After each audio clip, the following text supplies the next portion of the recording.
Morning, everyone. Have you ever had a job where you knew they didn't want you to work there anymore, and you kind of didn't want to work there anymore, but, timing wasn't right or whatever, and so this kind of tension builds, right? And this is also a tactic Justin Trudeau has used before, a couple of weeks ago, a month ago, I guess now, when this first broke. There was a whisper campaign all across the press that Jody Wilson-Raybould was hard to work with and short-tempered and nobody really liked her and all sorts of stuff. There were all sorts of articles, and Trudeau a week later came out and said, "Oh yeah, I should have put a stop to that. I should have stopped that." Here's the same tactic again. It's exactly the same tactic. It's the attack dogs. Is Sheila Copps tweeting again? CBC reporting, quote, "Put up or shut up, Liberal MP challenges Philpott and Wilson-Raybould over SNC Lavalin." Long-time Liberal MP, so keep that in mind for a minute, Judy Sgro, is calling out fellow caucus members, lawyer and former Attorney General Jody Wilson-Raybould, and Dr. Jane Philpott, accusing them of targeting their anger and frustration directly at Prime Minister Justin Trudeau over the SNC Lavalin scandal. In an explosive interview with Maclean's, her first media interview since her resignation from Liberal cabinet on March 4th, Philpott states there is much more to the SNC Lavalin affair, and Canadians have concerns about their government's attempts to shut down the story. On Friday, Wilson-Raybould said she will provide a written statement of copies of text messages and emails to the Commons Justice Committee that shut down its probe of the SNC Lavalin affair. Both the interview and the letter landed in the midst of a parliamentary uproar over the Liberals' move to end the Commons Justice Committee's probe of Wilson-Raybould's claim that she was pressured by senior government officials to allow SNC Lavalin to avoid a criminal trial on bribery charges. Philpott, who resigned from cabinet over the government's handling of the file, said she believes Canadians need answers to maintain their confidence in the independence of the justice system. But Sgro said she thinks Wilson-Raybould, remember, former Attorney General and lawyer Wilson-Raybould, and Dr. Philpott are providing fodder for the opposition and challenge them to use their parliamentary privilege to air whatever they have to say on the SNC Lavalin affair. Quote, "It's either put up or shut up," Sgro told Chris Hall, host of CBC Radio's The House, in an interview airing Saturday. Quote, "If you've got something to say, you've had 2 months to get out there and say it." When asked if she thought Trudeau was being targeted by Wilson-Raybould and Philpott, Sgro didn't mince words. "It certainly appears that way," she said. It's almost like, and this is me now, an aside, it's almost like she's ignoring the fact that Justin Trudeau hasn't waived parliamentary or cabinet privilege for the period after Miss Wilson-Raybould was Attorney General. She is legally not allowed to talk about that. And she is also a lawyer and understands the legality of things and understands the benefit of being cautious in this situation. So it's interesting to have this whisper campaign, and this isn't a whisper, this is a yell. This is, "We don't want you in cabinet anymore. Please resign," because we know it would be political suicide, even more so for Mr. Trudeau, for him to expel these two strong former cabinet members, female cabinet members from caucus, right? He can't do that because they've said clearly, we believe in what the Liberals believe in. We believe in the mission. We just have a very strong disagreement about this, and we think the story needs to be told. So it's really interesting that this Liberal MP, this longtime Liberal MP who has presumably spent a life in politics and is not a doctor or a lawyer, like Dr. Philpott or former Attorney General Wilson-Raybould, right? So she's saying, put up or shut up. Get on the floor and use that parliamentary privilege. But Miss Philpott addressed that in her last interview, and she said Miss Wilson-Raybould had 4 hours at committee, and that still didn't get the whole story out. And using parliamentary privilege, I doubt the speaker would allow 4 hours.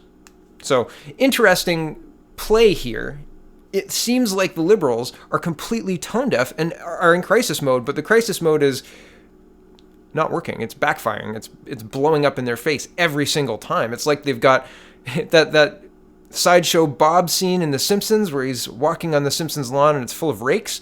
This is what the Liberals are doing to this. Like it's, bam, bam, That's what's happening. This is ridiculous. And the response here is not having the desired effect. People don't believe this Liberal government.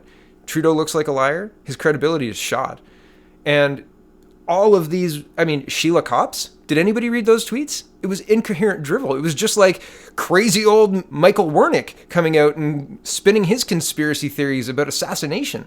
It's crazy. It's tone deaf, and it doesn't match up with reality. And the reality is, Trudeau is way, way out of his league, way out of his depth. He doesn't know what to do about China. He doesn't know what to do about Trump. He doesn't know what to do about pipelines or Alberta. He doesn't know what to do about Quebec, except give them money. He's stuck. He's snookered himself. And now he's trying to blame anybody but him. It's Dr. Philpott's fault. It's Jody Wilson-Raybould's fault. She experienced it differently. Really? That's what you're going with? And then a whisper campaign to put the cherry on top. Lying liars, liberals. Okay, back to the CBC News article. Some at the meeting told CBC News that Philpott appeared to be taking notes and was asked to stop. Sorry, this is the caucus meeting they're talking about here. I should have prepped that a little bit more. CBC News reported this week that Philpott faced tough questions from her colleagues at the closed-door meeting. Sources inside the room told CBC News Philpott began by defending her decision to resign from cabinet, saying she was acting on principle and for the good of the country. Some MPs reminded her that caucus had supported her on sensitive issues, including her handling of medical-assisted in dying legislation, and had backed her when she ran into controversy over limo costs in 2016. Remember when we had your back? You've got to have our back now. You know, we want to be able to be able to have a limo cost crisis too. I haven't even read this one. I don't remember it either, but I'm sure. Liberals and scandals, right? And then she was taking notes and asked to stop. So some at the meeting told CBC News that Philpott appeared to be taking notes and was asked to stop. So wow, incredible. Sgro said she thinks that the ongoing affair is hurting the Liberal government's chance of re-election this year, and some of her fellow MPs are worried. I'm going to stop again right here. I think that the leader is solely to blame for this, Miss Sgro. The leader is the one who is lying. The leader is the one whose credibility is shot. And the leader is the one who is not addressing the problems, and instead having you go out and starting whisper campaigns against women who are not behaving, right? Back to the article. Quote, "It affects all of us when one of our members of the team decides to go out and speak against the rest of us or unnerve the rest of us," she said. "You can't keep dropping innuendo every day and expect that all of us from the Prime Minister down are hopeless to stand back and do anything about this." Trudeau's brand as a feminist has taken hits since the SNC Lavalin affair began, including opposition House Leader Candice Bergen, actually I think it was Michelle Rempel, but the article says Candice Bergen, accusing him of being a, quote, fake feminist. Sgro fiercely defended Trudeau, saying that one of the five prime ministers she's served with, she's never had a prime minister as caring and compassionate as him. Oh, well, isn't that so nice? Maybe if she lived in Alberta for 5 minutes, she would have a different opinion, right? Maybe if she had any stock in Trans Mountain pipelines, she'd have a different opinion.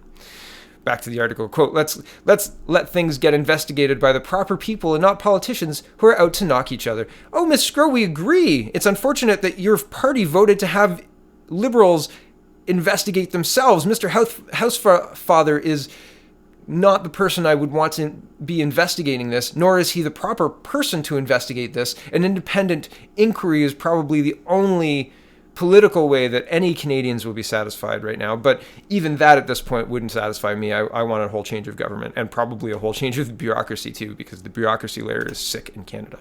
Here is Daryl Bricker, and I found these tweets interesting, and I didn't want to take credit for their analysis, so I'll share them with you. He says, quote, "Curious strategy from the Liberals to make the SNC strategy about motives. Canadians 2-1 believe Jody Wilson-Raybould over Justin Trudeau. 75% agree there was inappropriate political interference.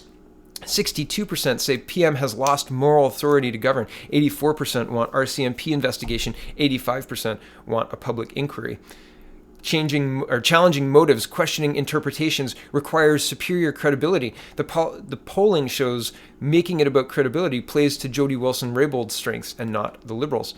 Look at the numbers. Current Liberal approach created biggest non-election drop in incumbent party support since Sheila Fraser revealed ad scam. Might want to think about how this ends and get there fast. Right now, the strategy is pouring daily buckets of gasoline on a wildfire." And yes, all of this is true. I don't have links for all of these numbers exactly, but I've seen a lot of these numbers, and this person works for IpSOS, CEO of IpSOS, so he would know about the numbers. So those are in line with what I've been seeing in being quoted in certain news organizations and articles I've been reading. And putting it this succinctly, it's almost like the Liberals don't know what to do. And finally, when I talk about Justin Trudeau's credibility, on the 21st of March, and I did a whole video about this yesterday, the 21st of March, the CEO of SNC said, we're not leaving Canada. We never said we were leaving Canada. They have a 20-year lease in Montreal, I believe, for their headquarters, or Quebec anyway, for their headquarters.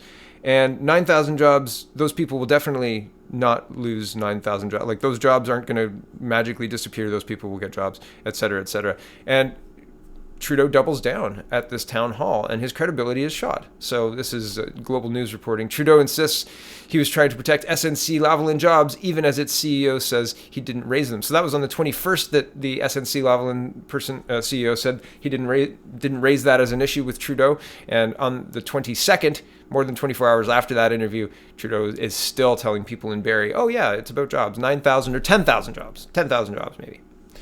Here's the bit of the article. Prime Minister Justin Trudeau continues to affirm that he was trying to protect Canadian jobs when he and his staff spoke with former Attorney General Jody Wilson-Raybould about a deferred prosecution agreement with SNC Lavalin. Trudeau said, this is the same week. In the same week, the engineering firm's CEO had insisted that he never brought up potential job losses with the Prime Minister. So his credibility is awful. If you haven't heard this question, I'm not going to play it again. I played it yesterday, but it's very well asked. The person who asks it encapsulates a lot of the feelings, and he gets applause for it. So the feeling in the room is, Trudeau's not being, in my opinion, the feeling in the room is Trudeau's not being truthful with people, and they want answers to these questions rather than political tap dance, political theater, political talking points like, oh, you don't quite understand that it's a very complex issue. Yeah, Mr. Trudeau, it's not that complex. I understand it very well. It seems like you don't understand that people want answers, not talking points. So, very interesting to watch, and the Liberals doubling down on making this about credibility while systemically destroying Trudeau's makes it even more fun to watch. Because, I hope he launches his Liberals back to third or even fourth party. Fifth party, if we've got one. They could come after the Rhinoceros Party, couldn't they? Thanks for watching, everybody. Check out the People's Party of Canada.ca and have a wonderful, wonderful Sunday.